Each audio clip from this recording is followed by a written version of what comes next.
امیر جماعت اسلامی پنجاب جاوید قصوری کی دفتر جماعت اسلامی آرے والا میں خصوصی آمد۔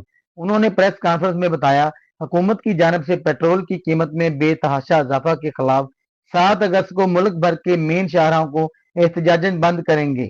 ڈیزل اور پیٹرول کی قیمتوں میں بے تحاشا اضافہ اور بجلی کے بلوں میں 11 قسم کے ظالمانہ ٹیکس، گیس کی قیمتیں حکومتی قیمتوں کے مطابق کہیں ملتی نہیں ہیں۔ پوری قوم اس وقت مہنگائی، بے روزگاری اور حکومتی ظلم کے اندر پسی چلی جا رہی ہے۔ جماعت اسلامی پاکستان نے طے کیا ہے کہ ظلم کے خلاف پوری قوم کو متحد کیا جائے۔ 7 اگست کو انشاءاللہ پورے پاکستان کی طرح پورے پنجاب میں مین شاہراہیں بند کریں گے، احتجاج کریں گے، دھرنے دیں گے۔ میں پنجاب بھر کے نوجوانوں، کسانوں، تاجروں، وکلاء، ڈاکٹرز، انجینئر سبھی سے اپیل کروں گا کہ اپنے اپنے گھروں میں بیٹھ کر کے تبصرے کرنے، رونے دھونے سے کچھ نہیں ہوگا۔ باہر نکلیے، روڈوں کے اوپر آئیے اور 7 اگست کو جماعت اسلامی کے احتجاج کا حصہ بنیے۔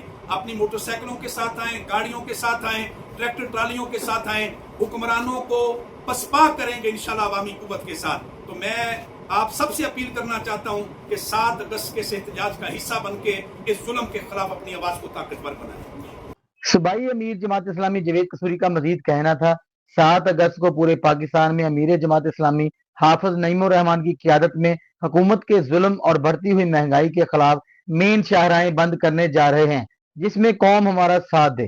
اختتام میں ملک و قوم کی سلامتی کے لیے اجتماعی دعا بھی کروائی گئی۔ اس موقع پر ضلعی امیر رانا معروف، آصف گریوال ایڈوکیٹ، راؤ ضیاء الرحمان، عبد الرحمان خلیل اور دیگر عہدیدار بھی